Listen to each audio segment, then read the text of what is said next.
Hello and welcome back to the MSC YouTube studio. My name is Charity Ekezie and I'm joined by His Excellency, the Deputy Prime Minister of the Federal Republic of Somalia. Thank you for joining me, Your Excellency. It's a pleasure to be here. So, first of all, I am a content creator and I dispel stereotypes about Africa because I believe that Africa does not have positive PR in the West. So I make sure that everything I do is to showcase the positivity of Africa. And I've had questions from people asking about Somalia, saying, oh, there's no internet in Somalia and Somalia is this and that. So now my first question to you is, as a leader, how do you address and challenge stereotypes about Somalia? And how can African leaders work together to challenge these stereotypes and change the global narrative about Africa? Well, Charity, it's indeed a pleasure to be here. And I'd like to thank you, the YouTube and MSC, for this opportunity. And you do have a partner in crime in terms of dispelling the myth about Africa in general. I recall a book written by one of my former professors from Nigeria. He's written a book called Africa, You're Not a Country. Wow. Basically indicating that Africa is a huge continent with very diverse experiences and different attributes. Storytelling is something very personal.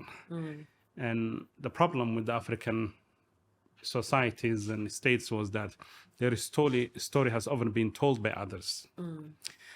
So I think this platform should give us an opportunity to present the actual and the factual, contextual story of Africa, or of Somalia in this case, country that I represent.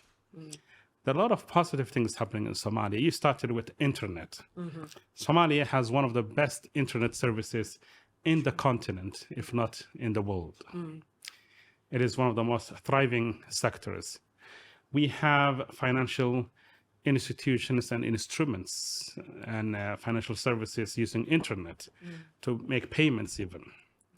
So maybe one day when we invite you, you will get a better picture. Definitely. The Somali people are also very entrepreneurial and skilled, resilient people by nature. You will not only find them in Somalia, but around the world doing business. Across Africa, you will find Somalis doing business there. So for now, Somalia has been able to achieve a lot of important goals, such as defeating Al-Shabaab in some very significant ways, the fighting of ISIS.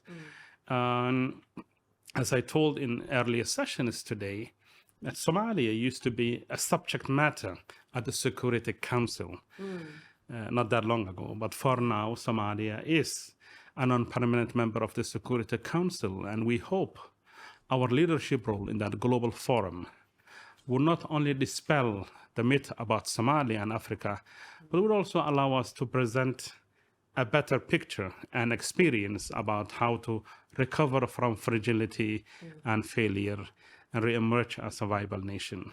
We're also part of the East African community and other international forums. And on the ground, we're doing a lot of good work.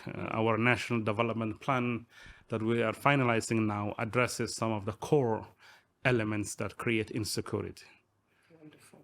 Wonderful. So, I believe every country in the world has its own challenges. Sometimes they just don't put, they don't put that part out. We mostly put our best foot forward. So I want to ask you, what are the main challenges facing Somalia today, and how is your government addressing them? Well, despite Somali government and the Somali people working very hard and achieve a lot of significant goals, there still remains to be quite tangible number of challenges. Perhaps one of the most pressing issue is the issue of climate change impact and the implications that arise from that. Of course, we are hopeful that the fight against terrorist groups such as Al-Shabaab and ISIS will be coming to an end soon. But a much longer war that we have to fight is that of fighting off the impact of climate change. Somalia is at the front line and the receiving end of climate change. So at forums like the Munich Security conference, we should be able to address global security issues in totality. And as I've mentioned earlier, I mean, the Munich Security Conference was initially a transatlantic platform. But now you find Africans, Asians, people from faraway places, small island countries bringing their concerns to this global platform with the hope that some of the issues to do with displacement, migration, droughts, conflict, are all in one way or the other linked to the planetary crisis, either in the form of biodiversity loss, in the form of land degradation, in the form of deforestation, in the form of the loss of ecosystems and aqua life or coral reefs and mangroves and whatnot. The traditional Somali people are regularly grappling with these global phenomena that they had very little role in contributing to. I mean, if you look at the statistics, countries like Somalia emit almost negligible, almost zero level of greenhouse gas emissions. Yet when it comes to paying the price, we are at the receiving end. So there is the discussion on just transition. And if we are truly to keep peace and have stability in the world, we must address these root causes. So the world might see the end product in the form of crisis, in the form of refugees, in the form of displacement. But there are underlying causes.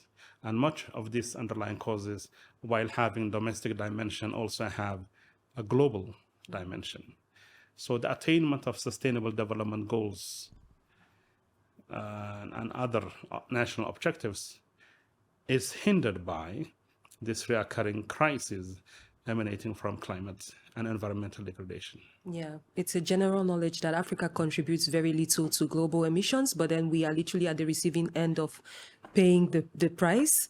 And I'm glad that hopefully there will be something done to address these issues in the future. Not only paying the price, but also receiving the least amount in terms of climate finance. Climate finance, unfortunately. Okay. So what role do you see Somalia playing in the regional and international arena in the coming years? Well, Somalia, after 50-some years, is at the Security Council. That is the highest body for keeping peace. And we hope that we will, as I mentioned earlier, be able to bring a more nuanced and informed perspective on issues of peace building and peacekeeping. It's a process that we went through as a nation and as people, as state. And unfortunately, we do not wish harm or destruction to other nations, but if such scenarios arrive, we will be able to provide a much more relatable experiences as part of the global solutions. Somalia's role, significant role, can be linked to its strategic location in the Horn of Africa, at the crossroads of the Arabian, Gulf and the African continent, and the seaways, the Red Sea, the Bab el-Mandab, as well as the Indian Ocean. And mind you, Somalia has the longest coastline in the continental Africa. Wonderful. And for much of our recent history, our marine resources were exploited by illegal fishing and other practices. Unfortunately, much of the world would only see movies about piracy and whatnot without understanding what is it that produces these phenomena, and we don't have piracy per se as of now. And that is indicative of the developments in Somalia's both federal member states and the national level. So we hope to play a very positive and progressive role within the global security discourse as a contributing member, and within the development, trade, and investment. As a matter of fact, when I depart from here, I will be heading to Geneva for Somalia as a state to go through its accession process as a member of the World Trade Organization. Wonderful. We are a trading nation. We export livestock to different markets, and maybe we'll find new markets. We have one of the highest potential in terms of solar energy and wind energy in the world. Yet, for now, it's one of the most expensive places to produce energy. So on one hand, there is an emerging global regime that talks about not utilizing carbon, based energy. And on the other hand, Somalia is one of the most expensive places to produce energy. Not only Somalia, but the whole of Africa. About 350 million Africans do not have access to light. Yeah. In fact, Germany and France combined consume more in terms of industrial energy than the whole of African continent. Wow. Okay. That's what the statistics tells us. So it is about time to find a just transition in terms of both energy, and Somalia hopefully would be able to provide a leadership perspective on development discourse, on trading opportunities, and also investment in various sectors. That is our intention. So, Your Excellency, what is your vision for the future of Somalia? The future of Somalia is very clear-cut, at least in our minds. We hope to have a stable, democratic, and a constitutional state, federal one, that is not only at peace with itself, as the vision of our president has been when he went to election, not only at peace with itself, but also at peace with the rest of the world. Our vision is to increase our potential as a trading nation and one that can connect to the rest of Africa and the global supply lines.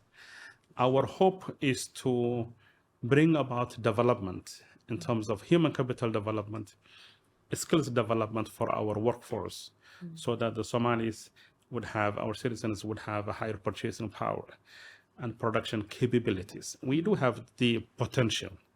We do have the natural resources. It is a matter of investing in human capital, and our national transformation plan that we're going to release, but it will be going to the cabinet soon, in a matter of weeks, if not less than that, is a comprehensive approach to resolving the various impediments to our development aspirations. So we see a very bright future for Somalia, and that does not come with only our effort. We certainly appreciate the useful role of countries like Germany and others who are here today, and our African brothers and sisters who have contributed to our efforts to revive our national institutions and our government. Thank you so much, Your Excellency, Salah Jama, for joining me.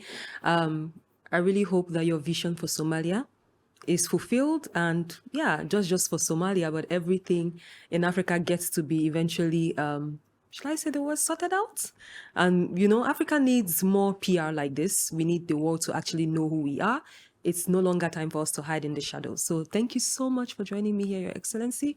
I'm truly grateful. It's a pleasure. Thank you very much. Thank you.